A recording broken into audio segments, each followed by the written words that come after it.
Okay, so it's 11:01. I think we're going to get started. So as I said, we're going to record this and post it later on Gowling's website. And they have a newsletter that you can subscribe to so you can keep up with all of their information.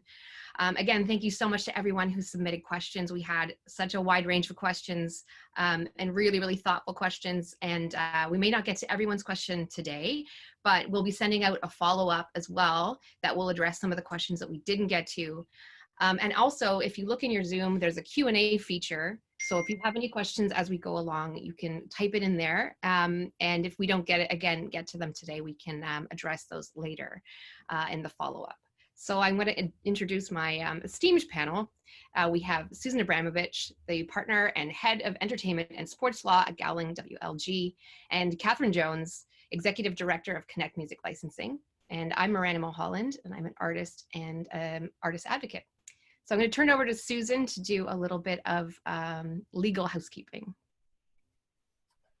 Apologies, everybody. I'm forced to put this slide up, although I'm told I'm allowed to make fun of it. This is our, the way we love to start by lawyers saying, by the way, don't trust anything we say. So let's get rid of that slide right away. Excellent. Okay, well, we're going to dive right in because we've only got an hour, but let's talk about copyright. Artists, we want our work out in the world to be discovered, but we want to make sure that it's protected. So what exactly is copyright? Susan. Okay, well, let's start with, it would be nothing without a particular piece of paper, a statute called the Copyright Act. And it's really important for all of us to remember that, because without the Copyright Act, we'd have nothing. You'd sing a song that you wrote, it'd be out in the ether, somebody could take it and do whatever they wanted with it, in the absence of that piece of paper that says, no, you can't. So when we talk about copyright reform, everybody who makes their living or otherwise is, their musical works are important to them or the creative works are important to them, needs to pay attention to copyright reform. So right now, where does copyright stand in that piece of paper called the Copyright Act? Well, copyright is a bundle of rights held by the owner of an original work of creation that includes literary, dramatic, artistic, and musical works. Musical works is the word used for musical compositions that you write. Sound recordings, performers' performances. And as I say, it's a bundle of rights in the sense that it gives a monopoly or control to the owner to do certain things like make reproductions, publicly perform, make the first publication, make the work public for the first time. But each of those rights can, you think of a bundle of wheat, you can give a sheaf to one person exclusively or non-exclusively, you can give one to somebody else, you can retain some for yourself. So you can sort of parse those rights out to different people. So it's also about consent. It's sort of, I have this thing I did, you have to ask me if you can use it. And it's that consent piece. I agree, and this is how I agree, and that is your copyright. Right, it's control. So the person who owns it, which by the way, the author of the work is the first owner by definition, unless they're employed by somebody else. So the owner gets to control who uses it. So if you are not the owner and you want to use something that has copyright, you have to get their permission or consent or a license. Okay, so how do I, as an artist, I've written a song, I've uploaded it, how do I know, like, do I mail it to myself? How do I know that it is protected and that someone can't say, I did that? So the comforting and maybe not so comforting part of this is you don't have to do anything. You literally just have to reduce your work to, I'll use the word tangible, but not tangible, to some kind of form. So it can't just be in your head. It has to be recorded or written down or digitized in some way. So as soon as that happens, as soon as your work hits the paper, so to speak, copyright is there and you are the owner as the author of that work. The question though is, okay, well, how do you prove that you're the owner? How do you pursue other people who may claim to be the owner? And that's where registration comes in handy. So the Canadian Copyright Office has a system of registration where you enter certain information. It's actually quite a simple form. It's not expensive. And you get a certificate of registration. That's the good news. The bad news is that you don't submit a copy of your work with that registration. So some people get very frustrated and say, well, what's the point? If I put a title of my song, how am I going to be able to prove later that it's mine? And it's a good point. That being said, the actual certificate creates a burden of proof on somebody else to prove that you're not the owner of that work. So it does create evidentiary advantages, but if you want to create other bodies of evidence, first of all, there's an obligation on you to deposit your work with the National Library 7 days after first publication, in other words, being made public. So that's one means to say, hey, that's my work. Secondly, you know, people have this poor man's copyright where they mail it to themselves. All that is creating evidence, and it's not a really good way to create evidence, because what if the stamp on the, you know, the point is that there's a stamp on the letter that shows that this existed as a certain date and had something to do with you. Well, what if the stamp doesn't show the date very well? And what if you open it? Then that's the end. You know, you can really only use it once as evidence. In today's digital age, I think it's much better to, you know, use digital timestamps. I mean, that's just as good, and they don't get ruined the first time you open it. So, I mean, all those means are good ways of creating a body of evidence, but it doesn't take away from the litigation benefits, if you ever have to use them, of having burdens of proof shifted by virtue of the registration. Okay, that makes sense. And again, there are different ways we'll get to about where to register your work to get paid, and that can also help with the evidence that you own this work and that you've created it. Miranda, just if I can interrupt, one very good point. People often get confused about registering copyright. A lot of people feel that registering with SOCAN or with these other collective societies is registration of copyright. It's not. As you say, may create a body of evidence. But when we talk about registering copyright, we're talking about registering it with the Canadian Intellectual Property Office. Sorry about that. Great. That's great. That's really good. We're going to get more about registering to various bodies of the collecting bodies. But I have a question, because, you know, I've been in a lot of bands and I've had different co-writing experiences. And so how does having one or more songwriters on a tune complicate things? It doesn't have to complicate anything, but it often does. So the first thing is, okay, just because you went into a room and wrote a song together doesn't mean that you guys have agreed on how that joint ownership, if it is that, is split. So my recommendation always is, ideally before you go into the room, or if it depends on what happens in the room, right after you leave the room, there's some kind of agreement. And an agreement doesn't have to be fancy and use a lawyer. You could take a piece of paper and say, okay, we just co-wrote the following 5 songs. Here are the splits, and sign it. I mean, that at least shows that the parties turn their minds to what the splits are. In the absence of doing that, the Copyright Act would say that a work of joint ownership is owned in equal parts by the writer. So if that's not your intention, you should make that clear. And I know sometimes these conversations are uncomfortable, especially during the creative process, especially when you're exhausted after the creative process, but they're kind of important. And so a work of joint authorship is where you can't take the pieces apart from each other. It's not, you know, specific, you know, you can't say the lyrics are here and the music is there, but rather we all contributed to a whole. And when that happens, you're all equal co-owners, and you all therefore have to, each one of you has to license the work in order to give somebody permission. So that does complicate things from the user's point of view when they're like, hey, we really want to use this song in a big television commercial. It's going to be amazing. It's for a product that one of the co-writers doesn't believe in. And, you know, they hold back, and the other co-writer who really just wants to make a bunch of money from the commercial licensing fees, synchronization fees, really wants to do it. That could be complicated. One final thing, it also affects the length of term of copyright. So normally for musical works, the copyright lasts for life of the author plus 50 years. So in other words, to the date of the death of the author plus 50 years to December 31st of that year, 50th year.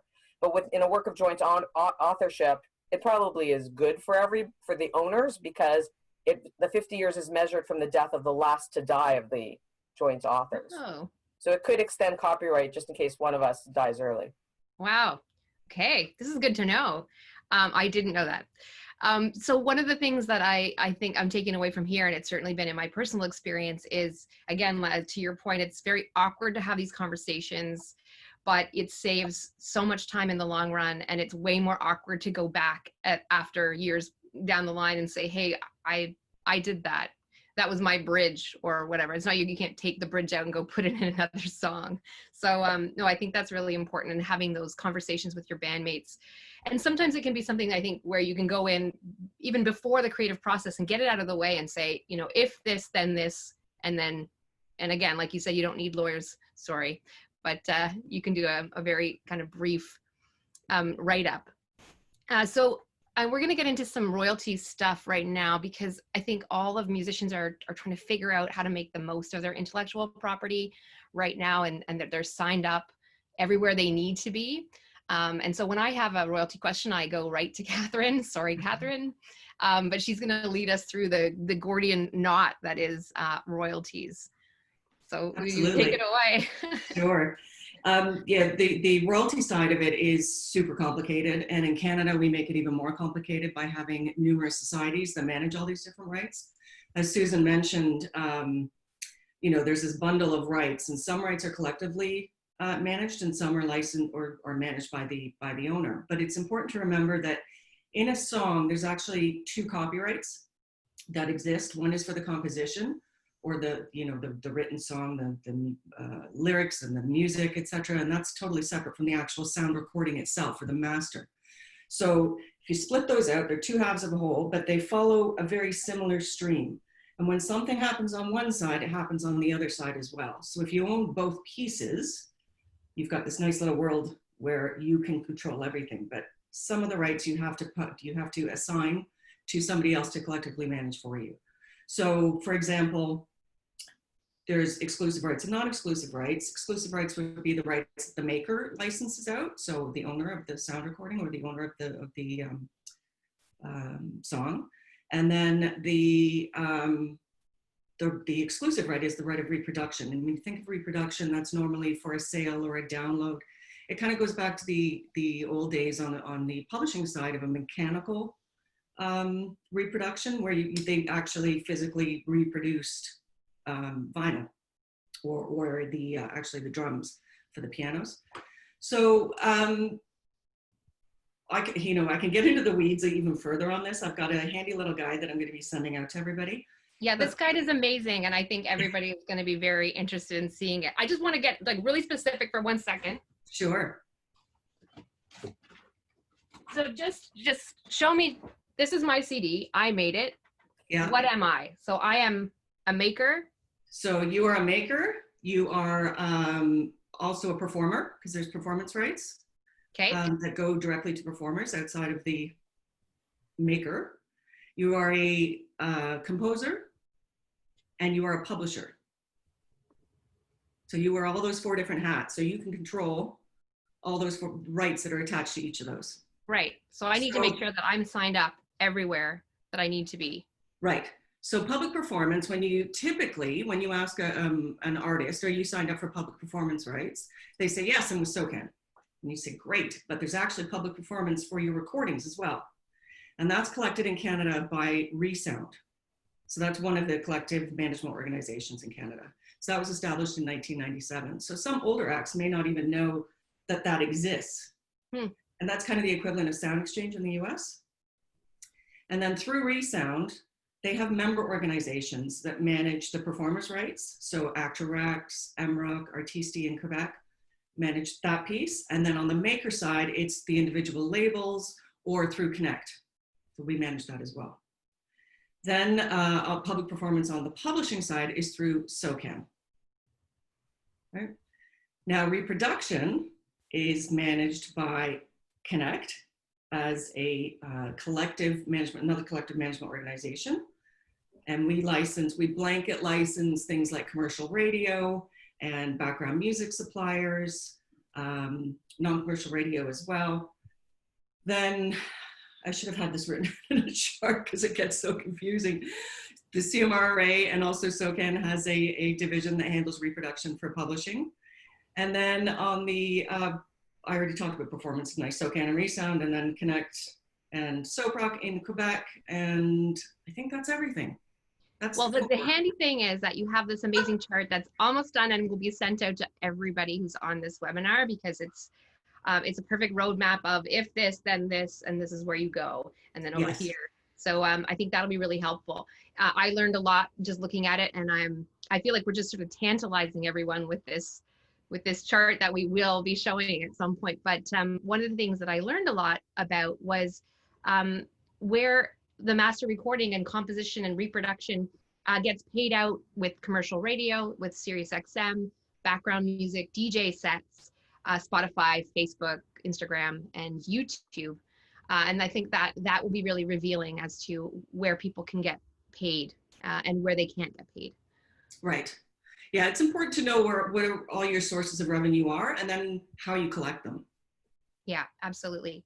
And so another avenue for money right now is sync licensing. And, obviously TV shows are stalled and movies are stalled a little bit, but there's also, again, like who knew that Bleach would suddenly have a huge budget for advertising? So there are some other options for sync licensing. So let's get into that. What is sync licensing? Help. Right. So that was a question, kind of broad, but I'll start from the beginning. And Miranda, if you want to drill me down, please feel free.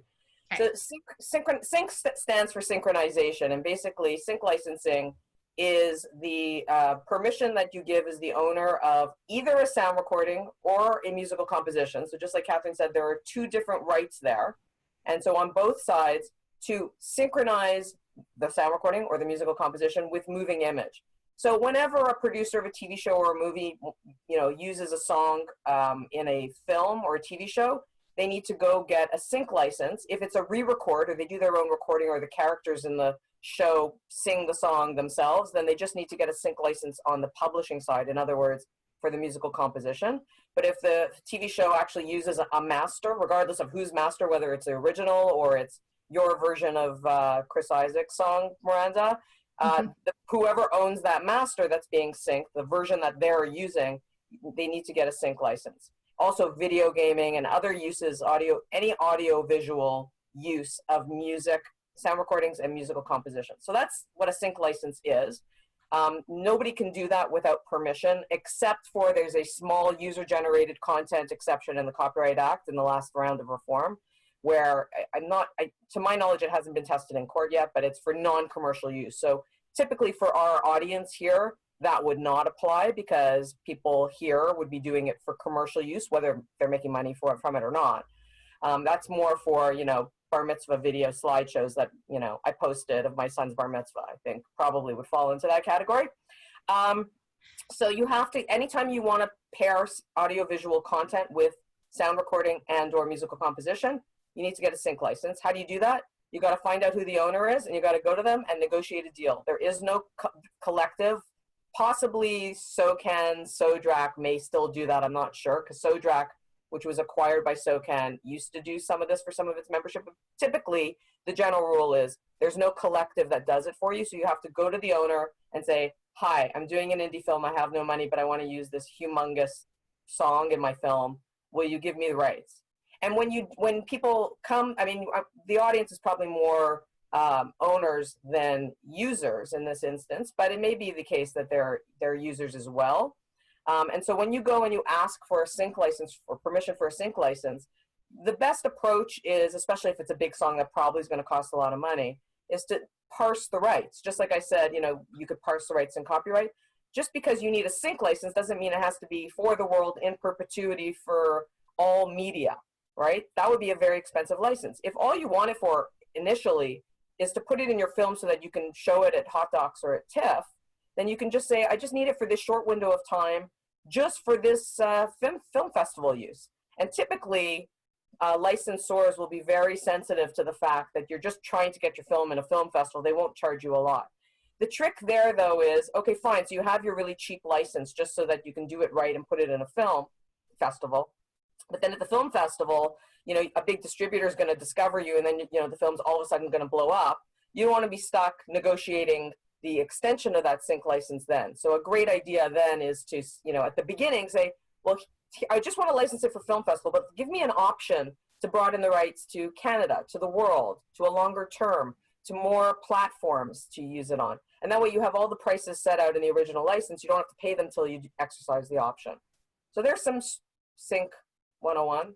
Oh, that's really good. It's interesting. I was watching Parenthood, rewatching Parenthood, the TV show. And when I first saw it, when it was first broadcast, the theme song was a Bob Dylan song. And then when I watched it on Netflix, it was a totally different song. So I think that was probably a very similar instance of usage.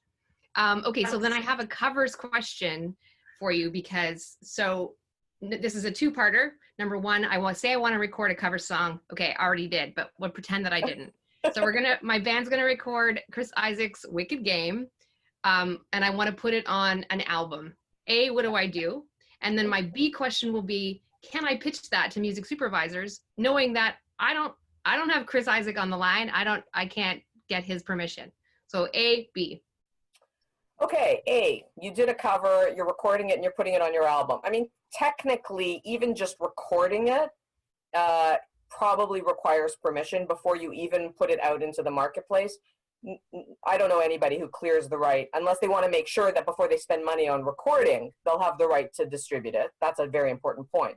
But from a clearing of rights perspective, most of the time, you skip that step and you go straight to, okay, I need to get a mechanical license. And Catherine referred to that when she talked about the player piano roller things.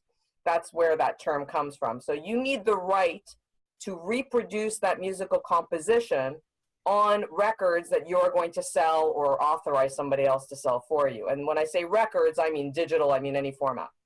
So you have to get, now of course on digital, it's called the digital mechanical. When it's a physical record, it's called, we still call it a mechanical license. So you have to go to the owner and get that. Now, what's interesting here is there is a difference between Canada and the US on this. So if you said, Susan, I'm only ever gonna sell this in the US, never gonna sell it anyplace else on physical records, you actually, and this musical composition has been previously released and made public, let's say the Chris Isaak song, for example, then there is what's called a compulsory licensing regime in the US. So no owner of a musical composition can stop you from recording and selling it so long as you pay the required statutory royalty rate for reproducing records. Okay, and that statutory rate is set out in the US Act. We in Canada no longer, we used to, but we no longer have a compulsory licensing regime. So actually, little do people know this, but a copyright owner can stop you, regardless of whether it's the first use or it's already a song that's been put out into the marketplace. They can say no to a mechanical license to you. In my 25 years of doing music law, I can tell you that only happened once. Every other time, there's an industry agreed rate for physical records that, that everybody seems to agree on. Once somebody went and said, I want to do a cover of this song, and there was bad blood between the people, to be honest. What song? I'm not going to say. And, they demanded 2 times or 3 times the normal mechanical rate that's industry basically agreed on, which made it very, very prohibitively expensive. And so, you know, they said, well, too bad. I mean, they didn't say no, they just said no by virtue of asking for too much money. So that's possible in Canada. It rarely happens. So that's physical records. When you sell digital downloads or when you're streaming music online, that basically, you also have to pay and get a license for that. But that's typically taken care of by the platforms directly with the publishers. So typically, Spotify will have a deal with the publisher if it's a big enough song, and they pay those royalties directly in Canada. That's called the digital mechanical. So Catherine, where do I go to ask for permission to record Chris Isaak's Wicked Game and release it on an album, a physical album? So the CMRA in Canada is the one that issues the mechanical licenses, and that's where you get it from. But as Susan just said, that typically these days the DSPs have a direct arrangement with the CMRA. So as your song is streamed or sold through any of those services, it automatically gets paid to them. Okay, amazing. But if you, and then do you want me to just jump into B? Yeah. Yeah. So you can pitch your song. You own that recording. You can pitch it, but you have to let them know that you only own half the song, because it goes back to those 2 copyrights and you need permission from both sides. So it would then be up to the music supervisor, whoever you're pitching it to reach out to the publisher of the song directly and get that piece of the license. So that means that, let's say the full license fee was $50,000. only 25,000 of that would go to you for half of the song, and the other 25,000 would go to the publisher. Now, what does sometimes happen, especially with cover songs, and especially with super popular cover songs, is the publisher will ask for a higher amount of money than you might be willing to accept. And then it's up to you if you want to invoke what is called an MFN clause, or a most favored nations, which means that you would be paid equally what the other party in the joint ownership of the song would get. But sometimes, like I said, with independent or maybe a lesser known artist, they might be willing to waive that and take a lesser fee for the exposure and for the use. I'll let Chris Isaak take a lot of it. I'm happy to. Before we go on, I want to just ask a question. Oh, Susan's got something. I just want to interject on what Catherine was saying. First of all, on the digital mechanicals, where there's a deal directly between the Spotifys and the publishers, if you are self-published, it's very important for you to get a collective to collect those digital mechanicals for you. Because although Spotify should not be selling without having those rights cleared, that sort of happens, and there's no real way to get the money directly from Spotify other than through a collective like CMRA to collect digital mechanicals for you. So if you're not signed up, and you don't have to sign up a CMRA for everything, you can sign up for individual rights like just collect my digital mechanicals. So that's actually kind of important to know if you're self-published.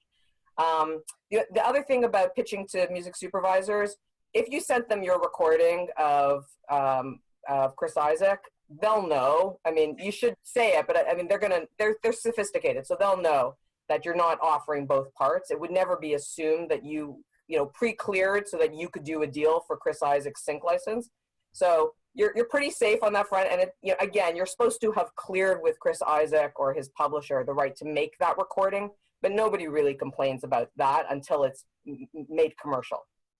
Okay, that's a great point. So just, I can make my disco link and put in, this is a cover, these are cover songs, and then send it to a music soup. Okay, that's really helpful. Before we go on, I have a question, and I don't want to get stuck on this, but what are you talking about, the player piano business and the drum? What? Look, don't ask, this is historical, but the term mechanical license was, it was because of the process, in the olden days when you made reproduced musical compositions, the way you did that was for a player piano drum to have the hooks, again, here's where I don't get very technical, to reproduce the song on the piano. And that was because it was a mechanically reproduced song, that was where the term came from. Okay, thank you. Thanks for clearing that up. Another question about covers, because this has come up a couple times, and I think a lot of people actually asked this question in preparation for this webinar. But if I was going to perform my cover of Wicked Game, Chris Isaak's getting a lot of airplay today. But if I was to perform that on the National Arts Center Facebook Live, do I need to do anything? First of all, I forgot to mention that your rendition of that song is supremely beautiful. Should have mentioned that before we got it. It really is one of the best versions I've ever heard of that song. Look, if it really is a live stream, and Catherine, correct me if I'm wrong on this with your beautiful chart, but if it really is a live stream and there's no reproduction technically made along the way, and that's a big question, then really that's just about public performance, and you don't really need to clear it with him. SOCAN will take care of making sure the public performance royalties eventually get to him or his publisher. Okay. Yeah. That's true, but if they're recording it and it's going to be rebroadcast, then you need that license. Right. So that's the big difference between truly live stream versus a recording being streamed. And there's a fine line in between. I once had a file a few years ago where there were music concerts done by Unilever of women singers, and they live streamed through straight to cinemas. So it was an event, there was a live concert, and then they, live streamed it to movie theaters. And I spent a lot of time figuring out, what does that mean, live stream to movie theaters? Technically, are there reproductions being made along the way to facilitate that live broadcast in the movie theaters? And that became a very technical question. So I get a little nervous when I say a live stream, yeah, no problem, it's just public performance, because if there are recordings being made, reproductions made in order to facilitate that live stream, there may be a different answer. Mm-hmm. I think we're also living in a time where it's sort of the ask for forgiveness, don't ask for permission, from a lot of the tech companies too. So again, this is just another reason why it's really helpful for artists to know their rights and where to go. What about background music? Using background, what licensing is required to broadcast an event with background music? Do you mean background music that's playing in a restaurant, or? Yeah, this was one of the questions that came in. So just different tariffs that cover this. Yeah, there are different tariffs that for public performance, for SOCAN and for resound. And again, there may also be reproduction if there's a music licensing company or background music service that is providing that music to that establishment, and that gets licensed, through us. So that's if it's background music, but if the background music is then captured in a recording and then, I guess the question was broadcast, so streamed or broadcast on TV. Oh, okay, so ephemeral type. Yeah, it's actually kind of a big question, because if there is, it doesn't say this in the question, but they may be assuming that there's a recording being made in order for it to be broadcast. And so if there's a recording made, then you have to worry about the synchronization, right? Assuming it's audio visual as opposed to just audio. Because again, if it's just background music and it's just audio only, is there such a thing? But if you're recording an event and there's background music, then that really, you have to start from needing the sync, clearing the rights. It's still a sync, even if it's not front and center. But if you think about something like a hockey game, right? There's that background music that gets captured when it's being broadcast on television. So technically that's been covered by the performance license at the actual venue. And then, it's live broadcast. They obviously rebroadcast those games. So typically it's allowed for a time difference. But if they air it again, a year down the road, or like what they're doing now on TSM, where they're rebroadcasting old hockey games, technically they should be clearing everything that's in that program, but they don't. It's kind of common practice, right? Just accepted. It's one of those really funny gray areas. But I mean, as a copyright owner, you could absolutely go after them and try to get them to clear it. Well, I'll check out those hockey games and see if they're playing any of my Celtic music. Let's talk about contracts, because they can be really daunting, and obviously artists want the gig, and I think there's a lot of pressure to sign things and a lot of language. And obviously right now we really want to be protected more than ever. We've been hearing a lot about force majeure, so maybe you could just explain what that is. Okay, let me dive into that one. I realize that people are struggling financially right now, and so it's hard to, hire a lawyer to help you through these types of provisions, and I'll try to do as much as I can. Unfortunately, back to my legal disclaimer slide, when it comes to force majeure, it's all about the wording of the clause. So, there is no general answer. I can give you ideas of how to read a clause, but it really, really is technically, what does your clause say? And it's been very fun or interesting for, contract lawyers these days, because, about 3 months ago and before that, we used to just, throw that boilerplate clause in and not think about it too much, because, when would a pandemic ever hit, or a war? And we just thought we were immune to those kind of things. And you put the clause in, but you wouldn't really pay attention to it. Well, we're offering webinar after webinar, and we're parsing words. And I mean, this has become it's going to be a course in law school, force majeure clauses, after the pandemic. So you have to look at the clause, but basically the idea is, and not just the force majeure clause. So a force majeure clause is a clause that deals with unforeseeable events happening that impact the ability of the parties to execute their obligations under the agreement. Because that's generally what the clause is. It's important to know which jurisdiction governs the interpretation of your contract, because in Quebec, of course, they have a civil code jurisdiction where there's a statute that lays out basically all the law. And there's a clause in there that reads in force majeure clauses to every contract, even if your contract doesn't have one.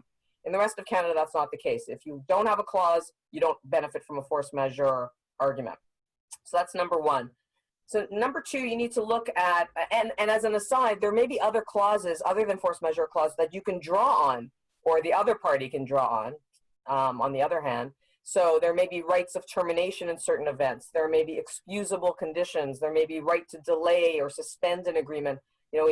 Everybody knows in their recording agreements, if something happens to the artist where they can't record, there's usually a provision that says, well, we can suspend. So that's not a force majeure clause, but it's another clause that gives one of the parties the ability to change around the natural flow of the contract. So you should look at other clauses as well to see how events can impact the flow of the contract.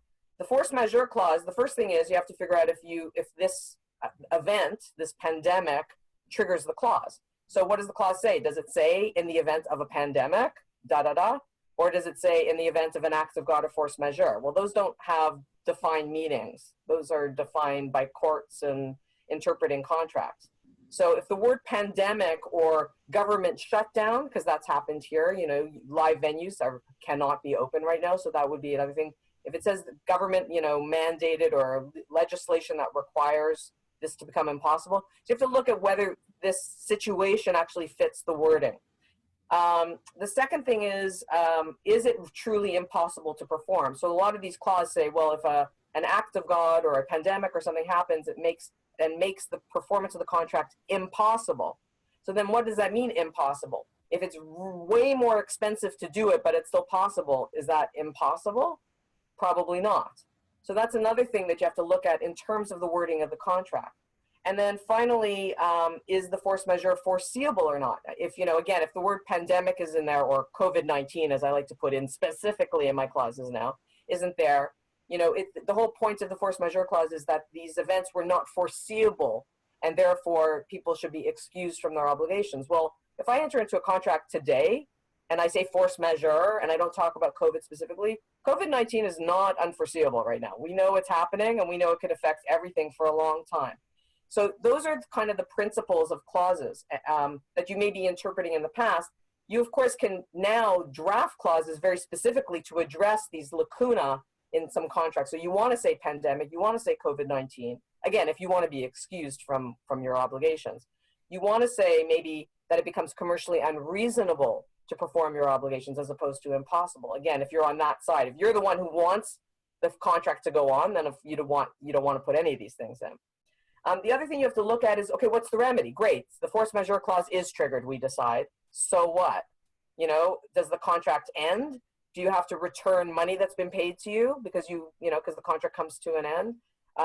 Do you have to give notice to the other party that you're invoking it?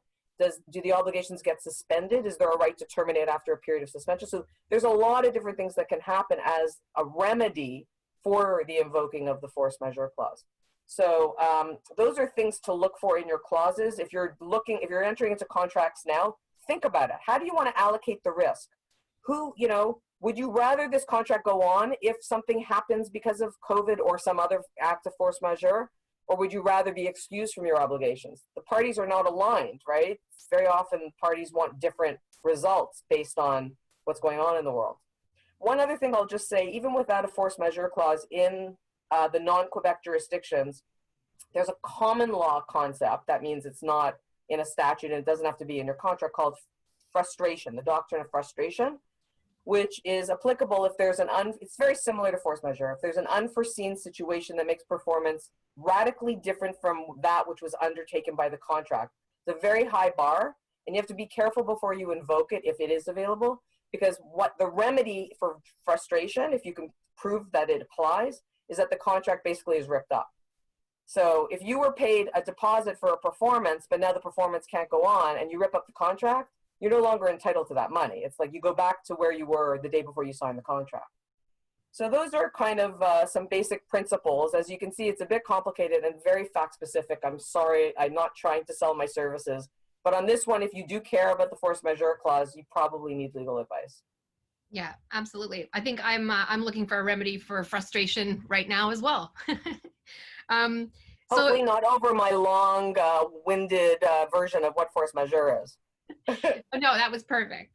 I'm wondering too, because so just imagine I'm an artist. I have had a show that was supposed to happen in September, and the government says you cannot perform. That venue cannot. What advice would you give me? Well, first of all, the government hasn't said that yet. So you raise a very good question of timing. And, you know, timing is very important in terms of what your rights and remedies might be. You know, if you're the artist and you say, okay, well, you know, I don't know what's going to happen. Maybe they'll be open, but it won't be a good environment because everybody's 6, feet apart from each other, and I don't want to perform in that environment. That's different than if the venue is closed in September. And right now, we don't know if the venue is going to be closed in September. You know, I'm not sure if in any province we know that yet. So if you and if the presenter or the venue, whoever you contracted with, wants the show to go on, at least for now, for you to assert that you'd like to back out of the contract on the basis of frustration or a force majeure clause, you probably won't succeed. So I wouldn't recommend that. What I do recommend, until there really is an impossibility of performing that show, is go to the other side and have a conversation. I mean, I think, and again, you can do that without lawyers. I think everybody has been quite sensitive to what's going on here, and you never know if you can't reach a middle ground. Maybe they don't want the show to go on. Maybe you can postpone it if that's good for you and for them. So you might be able to negotiate a solution apart from force majeure and frustration and being legal about it. Okay, that's helpful. I'm very conscious of the risk that's going to be mitigated onto the artists in the wake of this. And I want to mention that we're putting out a survey that's going to be part of the advocacy study that Music Canada did a couple of weeks ago, which was how will audiences return to the concert halls, if ever? Will they fly? Will they go to the States? Probably not. But we're doing an artist-focused one, so we can also send the survey out. I think it's going out today, so we can send it out in our follow-ups to this webinar, specifically for artists, and share widely. We want to get as much data as possible to figure out how artists feel about going back to life on the road and all of those contact points and travel in hotels, in all the venues.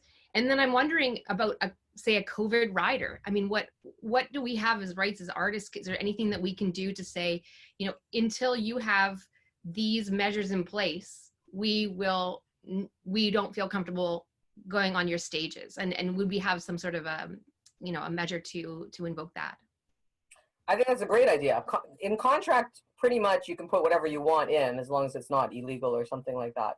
And so if you are not in the contract yet, although you could try to negotiate an amendment to build this in, but certainly for contracts going forward, if you have here's my artist bill of rights for going back, and you put it in like a rider in addition to your green M&Ms, that becomes an enforceable obligation. And then again, you need to make sure that you say, okay, well, what if those items in what I'm calling the bill of rights aren't fulfilled? What are the remedies? So you want to not just say, do this, everybody. You also want to say, if that's not there, then I get to keep my deposit, or I don't get to keep my deposit.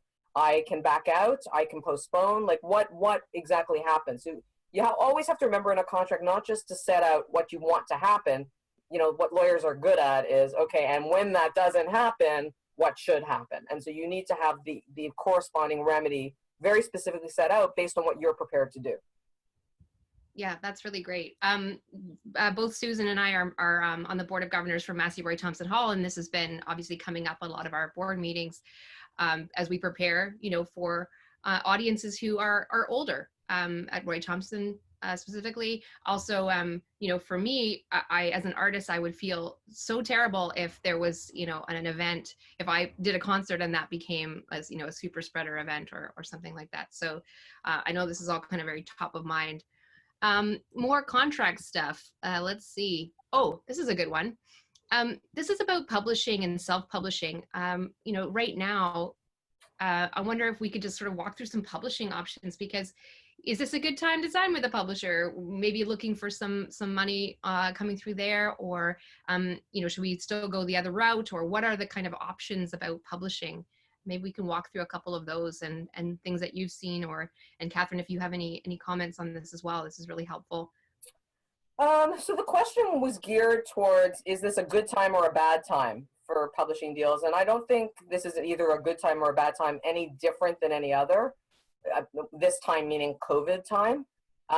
It's become a good time to have a publishing agreement in the sense that, as you can see from Catherine's presentation, and when you see her flow chart, it's kind of complicated to collect from all the different sources these days. And as clear as her chart will be, There's a lot of places, there's a lot of signups, there's a lot of watching over to make sure that, you know, everybody has the right information and getting the metadata in and all that. So from that perspective, COVID or no COVID, it's probably, that's one good reason to do a publishing deal, just to get what we call the administration out of your hands, because you may want to spend more time creating music or hopefully soon performing or doing that kind of thing. But basically my answer to the client's question, should I enter into a publishing deal or not, hasn't really changed all that much over the years. It really is a question of where you're at, right? So when you write a song, you're the first owner, we talked about that, and therefore you're also the first publisher, as Catherine mentioned. Miranda, you're also a publisher. And you can do it all yourself. You don't need a publisher to go collect. Catherine's chart will tell you who you need to sign up with, and you know, you're an entrepreneur as well, so you don't mind the hard work of getting everything signed up in the right places. So you can do it. And then you're completely in control, of course. And, you know, when people come to you to request permission to use your works, it's you who answers, nobody else. But there's other situations where either people need money by way of advances, so that's one good reason to do a publishing agreement, or they like the idea of the publisher getting in there and helping with either the craft by setting up, you know, connecting the writer with other writers on their roster or otherwise. Who may have more access to pitch songs to recording artists or TV shows or music supervisors. So they, you know, publishers may offer a range of services that you need because you're in your room and you can't really access that yourself. The bad part about publishing agreements is, with very few exceptions, and they were very exceptional, publishers will never guarantee, yeah, I'm going to do all this work to pitch to music supervisors. That will never, they may say it to you, but it'll never be in the contract, right? I mean, I once got a provision in there that said, if sync income does not reach X level, then we have the right to get out of the contract. That would be like, remember what I talked about, you do this and here's the remedy if you don't? Well, that's an example. It's like, yeah, okay, you're gonna pitch me to music supervisors? Great. If you don't, because I haven't made that much money in music supervision, I have the right to terminate. That's the remedy. But that's extremely rare in publishing agreements. So really, if they're going to do the work for you is going to be about trust and how you feel about them and what they're willing to show you before you enter into the publishing agreement. And there's two kinds of agreements. You can do publishing agreements, or co-publishing agreements are more common, where you split ownership of the copyright with the music publisher, but the music publisher administers your rights exclusively. So again, they have control over who they license to and who they don't. If you want to have any control over certain types of things, you need to build in approval rights. Or you can not give up copyright, and you can just say, here, just administer for me for a period of time. And so the difference there is the publisher is not getting a stake in the equity of the ownership of the copyright. And also the splits will be less for an administration deal versus a co-publishing deal. So that may disincentivize the publisher from really going out and spending a bunch of money to knock on the doors of music supervisors to get you covers and syncs. But they will do a good job of just bringing your money in. So there's different choices, even doing a publishing deal, there's different choices about the level of control you give up, the level of the amount of net receipts you're giving up, and therefore the corresponding, what are they gonna do for me that you may be giving up or giving to them. And would you recommend to add in the time clause? So, you know, 4 or 5 years, you have you can administer my work. And at the end of 5 years, we have a period of time where we can discuss whether we want to continue this relationship or. Right. So it's important to distinguish two temporal concepts in music publishing agreements. There's the period of time that you're quote unquote exclusively writing for that publisher. In other words, all the songs that you write during that period of time exclusively go to that publisher. But then at the end of that period of time, whether it's 5 years or a series of shorter options that they exercise, at the end of that term, you're free to write for anybody else or for yourself. So let's say it's 5 years. On 5 years plus 1 day, the song you write that day, this publisher doesn't get. That's different than all those songs that you deliver during the 5 years. How long does the publisher get to continue to have rights in it? Those are two different concepts. And typically in a co-publishing agreement, the second concept, they try to make it perpetual. So anything you write for them, whatever rights they have in perpetuity. Sometimes you can negotiate reversions after a period of time post-term, so 10, 15, 20 years post-term.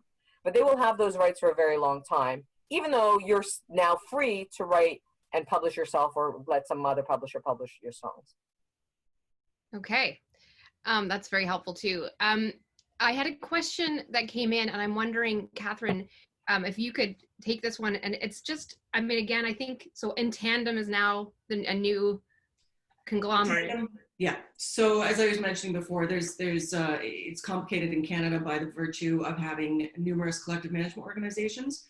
So SOCAN manages public performance for compositions, resound, and manages the same right, but for the sound recording. So they have joined forces to collectively license, businesses, bars, restaurants, etc., to make it easier for people to get a public performance license. So it's a one-stop shop, 2 licenses. They act almost as a licensing and collection agency, where they issue the license, they take the money, and it gets parsed out to the 2 organizations, and they take care of paying their members. Okay, that's very helpful. I hope that answered the question. Yeah. I'll just add Yeah. something on. I was on an international Zoom at 7 o'clock this morning, and collective licensing and making it easier for businesses, especially in a post-pandemic world, was a big topic. And actually, 53% of organizations around the world are working together. Oh, that's good. Yeah. Yeah. Is there any? This is totally random, but is there any talk about licensing for podcasts? Does that come up in any of these international Zooms? That's a dirty word. I have to throw this in. Yeah, thank you. Very, very difficult in the podcast world. Owners of recordings, it falls under the bucket, and Susan, you could back me up on this, of third-party licensing. And typically in contracts, there's approval in that section. So for podcast licensing, the label and the artist would have the right to approve on an individual basis based on, host, topic, not different to the use of a song in a television commercial or a movie. If you don't want your song associated with gas-powered vehicles, then you don't have to. So you don't want to license your song to a podcast that's sponsored by Ford or Dodge. So there's still some control concerns around podcast licensing. So, I always joke at these types of things, if I could solve that, I can retire. My job. Keep working on it. Keep it up. Yeah. I feel like so many of these rules and laws and everything are again, like, we're running so far behind where they are walking that, things are changing so quickly. And here's another example of that. This one affects me quite a lot, which is the sound recording definition in the Copyright Act, where I played fiddle on every episode of Republic of Doyle, that crazy cop shenanigan TV show set in Newfoundland. And because of that particular definition of sound recording in the Copyright Act, I am not paid when that show is played all over the world in various countries, but I was paid for the one-time studio fee that I got to go in. So this is something that we have been very active on, lobbying in Ottawa for. This was one of the questions that came in. So there hasn't been any move on this in terms of, we haven't seen that this is going to change. It hasn't changed to this point. But that said, again, what is it? Never waste an opportunity. Never waste a crisis. Never waste a crisis. I don't know. But this is a good time when we can push for copyright reform, because there is an ear in Ottawa who is saying, who are hearing us and saying, okay, this system was broken before, and now is a good time to try to fix some systemic problems. So there has been some progress made. They're listening. This is something that could be done. And so we're active on that in my capacity as a consultant to Music Canada and in sort of the lobbying efforts in Ottawa. I don't know if anyone wants to add anything to that particular nugget. No, but thank you for your efforts on that. You are welcome. Absolutely. It goes back to what I was saying earlier, where there, 2 slices of the pie or 2 pieces of the puzzle. What happens on one side should happen on the other side. And in that particular case, it's not. It's unbalanced. Yeah, and it's interesting. I mean, for me, I'm a baby lobbyist. I don't know anything about this, but I'm learning. But I feel like what's interesting to me is looking at who is saying no to the other side and trying to figure out what that carrot is that obviously they need dangling, and why they're resisting. And so that kind of leads us, we've got only a few more minutes left, but again, we had some great questions, and I think we can do a follow-up roundup of these questions and answer some of the ones that didn't get answered that were submitted beforehand as well. But I want to just sort of briefly touch on some of the financial support from the public and private sectors for artists specifically. Obviously, there's a lot of campaigning to going around trying to extend CERB. I mean, right now we can't go back to work the way that we would, and so obviously that's top of mind, and we're monitoring that very closely. But what other places can artists go for support? Well, you know, again, if we're talking about individual artists versus artist organizations, I mean, there's a distinction being made. And unfortunately, for individual artists, we really are looking at CERB. And unfortunately, I was reading in the paper this morning about how they're ex post facto, not that any of us would ever do this, but they're putting ex post facto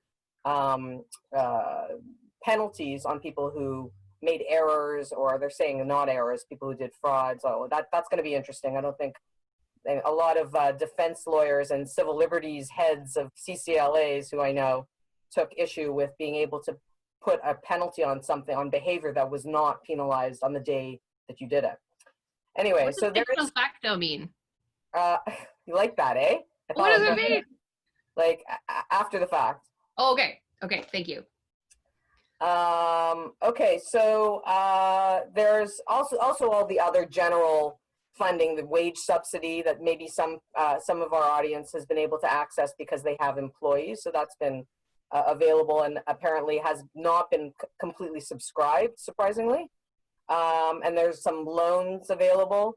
But the one that's specific to the arts community was this $500 million fund, emergency support fund for cultural heritage and sports organizations.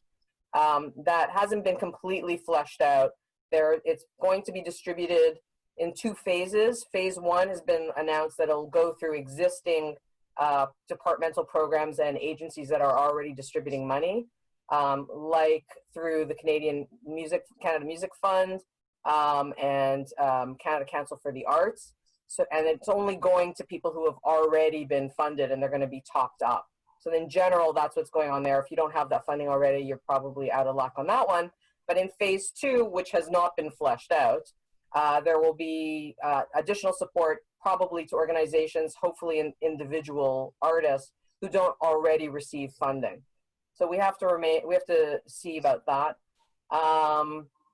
There will be some requirements for getting this funding. Again, we don't know what phase 2 exactly is going to be, but you have to need the funding to ensure continuity of your operations. You need to remain in operation. You can't just take the money and then close up shop.